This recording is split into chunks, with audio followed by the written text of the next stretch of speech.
ईश्वर तक जाने वाले अनेक मार्ग हैं, उनमें से गुरु कृपा का मार्ग आध्यात्मिक उन्नति के लिए सबसे महत्वपूर्ण है। जीवन के सभी अंगों को समझने और उनमें प्रगति करने के लिए गुरु के मार्गदर्शन का होना बहुत ही आवश्यक है। केवल देहधारी गुरु के माध्यम से कार्य करने और गुरु कृपा के द्वारा शिष्य शीघ्र ही आध्यात्मिक और भौतिक उन्नति कर लेता है। प्यारे सज्जनों, आज के सत्संग का सबसे महत्वपूर्ण सवाल यही है कि गुरु कृपा के द्वारा शिष्य की आध्यात्मिक उन्नति होती है या भौतिक उन्नति भी होती है। इस प्रश्न का उत्तर जानने के लिए सोमा शाह की कहानी बहुत ही प्रेरणादायक है। प्यारे सज्जनों, ये कहानी चतुर्थ पातशाही श्री गुरु रामदास जी महाराज जी के समय की है। अमृतसर में एक बहुत ही गरीब परिवार रहा करता था। उसमें सोमा शाह नाम का एक छोटा बालक था। उसकी माता काफी बूढ़ी हो चुकी थी। वो सोमा से कहती, बेटा, तुम पर तुम्हारे पिताजी का साया नहीं है। मुझसे अब और मेहनत नहीं होती। मैं बूढ़ी हो चुकी हूं, अब मुझसे कोई काम भी नहीं हो पाता, इसलिए अब तुम कोई काम किया करो। तो सोमा कहता कि माँ, मैं क्या काम करूं, मैंने तो कभी कोई काम किया ही नहीं। तो माता जी कहती कि मैं तुम्हें चने उबाल करके दिया करूंगी और तुम उसे बेच आना। सोमा कहने लगा, माँ, मैं कहाँ पर बेचूंगा? तो माँ ने कहा, तुम श्री दरबार साहिब के सामने जाकर के चने बेचना, क्योंकि गुरु जी के दर्शन करने वहां पर बहुत सारी संगत आती है। वहां तुम्हारे चने भी खूब बिकेंगे। एक तो तुम घर के लिए कुछ कमा करके लाओगे और साथ ही साथ सदगुरु की वाणी भी सुन लिया करोगे। सोमा अगले दिन दरबार साहिब के बाहर चने बेचने के लिए जाने लगा और जमीन पर दरी बिछा करके उस पर बैठ करके चने बेचने लगा।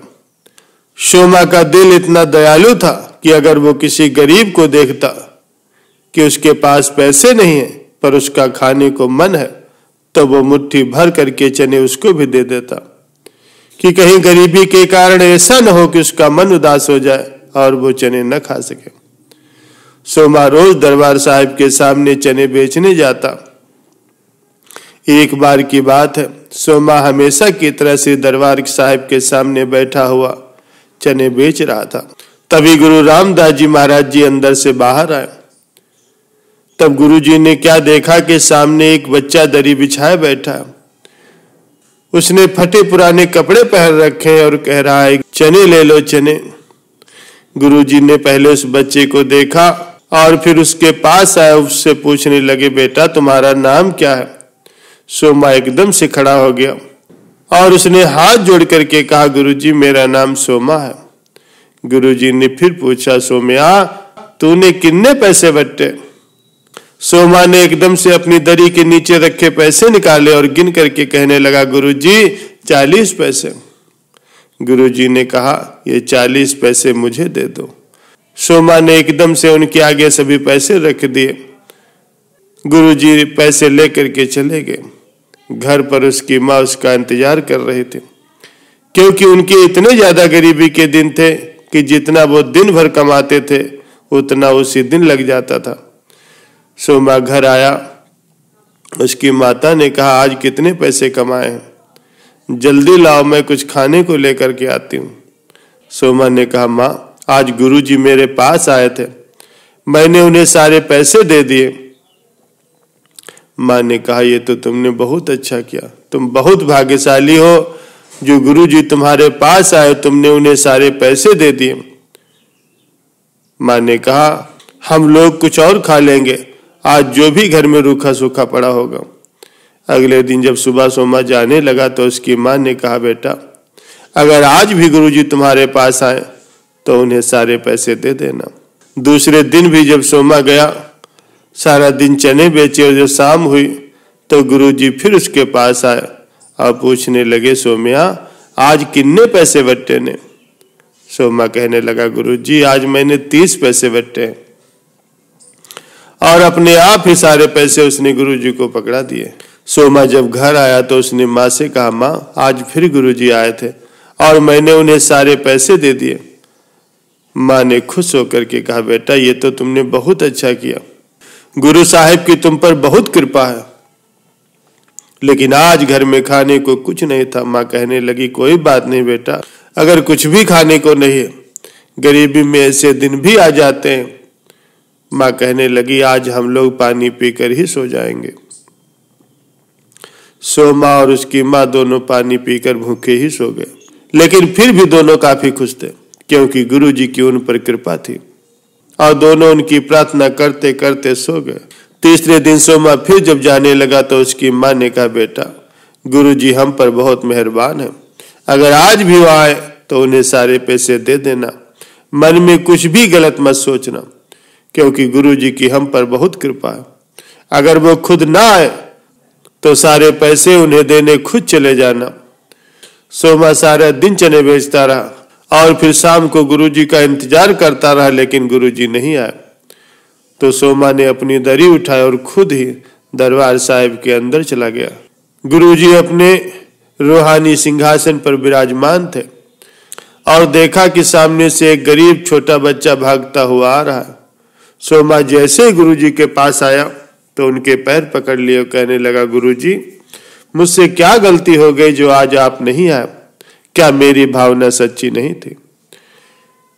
गुरुजी ने कहा, नहीं सोम्या, आज तुमने कितने पैसे बट्टे? सोमा कहने लगा, गुरुजी 15 पैसे, और सारे पैसे निकाल कर गुरुजी के चरणों में रख दिया। गुरुजी कहने लगे, एक बात तो बताओ, तुम्हें हर रोज घाटा क्यों पड़ता जा रहा है? सोमा की आंखों से आंसू निकल आए और कहने लगा, गुरुजी मैं बहुत गरीब हूं, जितने पैसे होते हैं रोज आपको आकर के दे देता हूं। गुरुजी अब मेरे पास जितने भी पैसे थे सभी खत्म हो गए, अब मैं कल से नहीं आ पाऊंगा।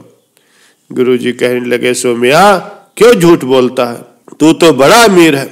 सोमा कहने लगा, नहीं गुरुजी मैं बहुत गरीब हूं। गुरुजी बार बार यही कहते, तू तो बहुत अमीर है। ऐसा बार बार सुन करके सोमा गुरुजी से कहने लगा, गुरुजी मैं बहुत गरीब हूं, 3 दिन हो गए मैंने और मेरी माँ ने खाना नहीं खाया, हम 3 दिनों से भूखे हैं, मैं बहुत गरीब हूं। सोमा रोते रोते गुरुजी से कहने लगा, गुरुजी तुझसे मेरी हालत नहीं जानते।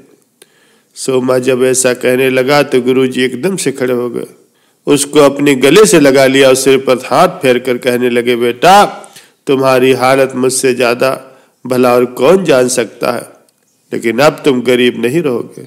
बस फिर क्या था, गुरुजी ने उस पर कृपा कर दी और कुछ ही महीनों में ऐसा चमत्कार हुआ कि सोमा गरीब से अमीर बन गया।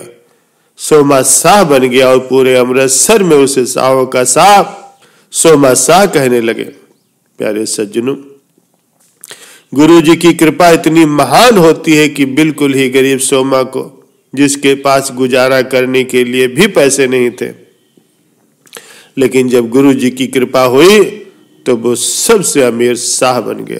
पहले गुरुजी बस अपने भक्त की परीक्षा ले रहे थे, क्योंकि गुरुजी तो सब कुछ जानते थे। गुरुजी की कृपा से ही शिष्य का परम मंगल होता है। आध्यात्मिक उन्नति के साथ साथ भौतिक उन्नति भी होती है।